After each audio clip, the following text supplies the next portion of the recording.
So I wanted to give you an update of the COVID situation here in Thailand and about the travel restrictions and any new news. And if you can do me a favor and subscribe and hit the like button, I'd be greatly appreciated. So on Monday, it was reported that there was 30 deaths and 2,713 confirmed cases of COVID. And then on Tuesday, there was 26 deaths and 3,226 confirmed COVID cases. Now, most areas um, are still locked down in terms of bars, clubs, entertainment facilities, movie theaters. Those type of places are still closed, but they're hoping that by the end of the month and going into next month in June that they'll be able to open at some part of capacity. Now, restaurants are open for dine-in, although some provinces and some geographic locations, some cities are at a reduced capacity level. In some other cities where the COVID situation infection rate is low, they've been able to open at 100% capacity. And they do all have to close by 11 p.m. But for the most part, restaurants have started slowly opening for inside dining.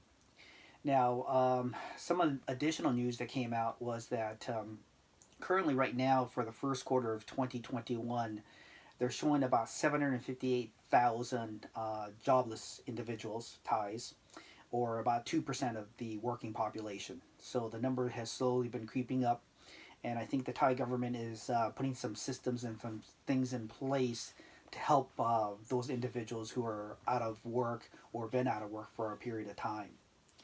Now, beginning on June the 7th, foreigners living in Thailand will be able to register and schedule an appointment to get their COVID shot.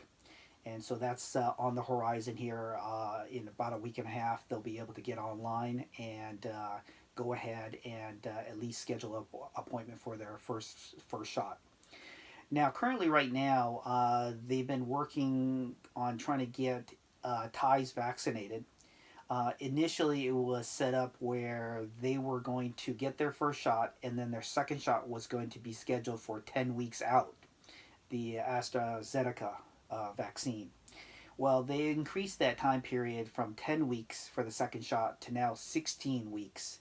And the reason for that is they just they just don't have enough vaccine in supply right now. They're going to correct and rectify the situation, but right now, with such a limited supply of vaccines, the Thai government has decided that it's better to at least get more people with their first shot than to give fewer people their second dosage. So they've expanded the time horizon from 10 weeks to 16 weeks.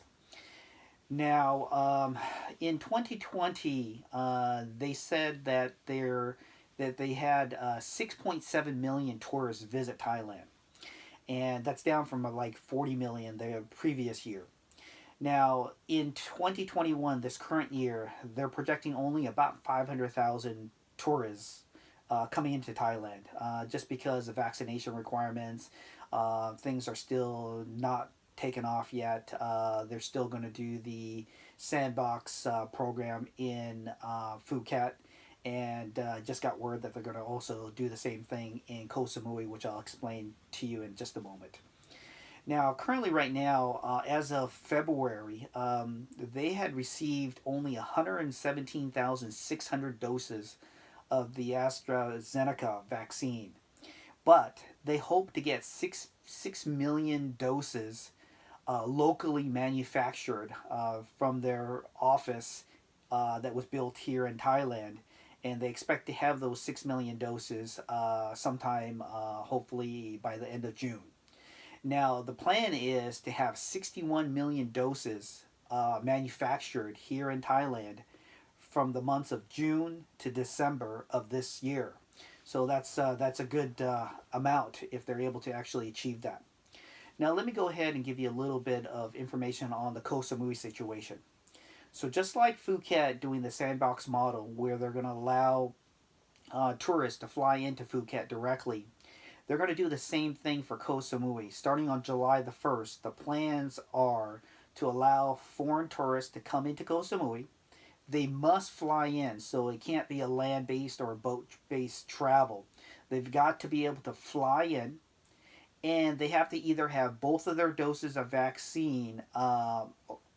Actually, let me repeat that again. They have to have both of their doses of vaccine done before they do travel, and they must fly into Ko Samui directly. Now, once they get into the airport, the Ko Samui airport, they will be tested upon arrival at the airport, and it'll either be a swab or PCR test, and that'll be administered at the airport. Once that's completed, they will be shuttled into a quarantine hotel. But unlike the current situation, which requires 14 days inside a quarantine hotel, in Ko Samui they're going to only do 3 days. And so once you finish your 3 days of quarantine hotel on Ko Samui Island, then after that period of time, you'll be able to spend the next 3 days in most locations within Ko Samui. Now, what they're also planning on doing is after 7 days, they're allowing foreign tourists to travel to neighboring islands in those area in the Ko Samui area, which will be basically Koh Tao and over to Koh Phangan.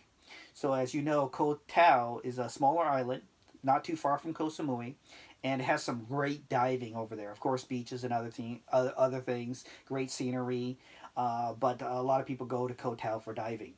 And then Koh Phangan is another island not too far from Ko Samui, and that's where they have the full moon party and the half moon party. And so they hope to start trickling in tourists into Ko Samui, just like Phuket, starting on July the 1st. Now, currently, right now, there's only one flight, Bangkok Airways, that flies into Ko Samui. I'm not sure yet if other airlines will be jumping on board or there's other flights that will become available. But as soon as I know, I'll let you know. But as of right now, there's only one flight that goes into Ko Samui at this time, and it's Bangkok Airways. But that's a little bit about what's going on with the COVID situation and with the quarantine hotels and the tourism sector of things.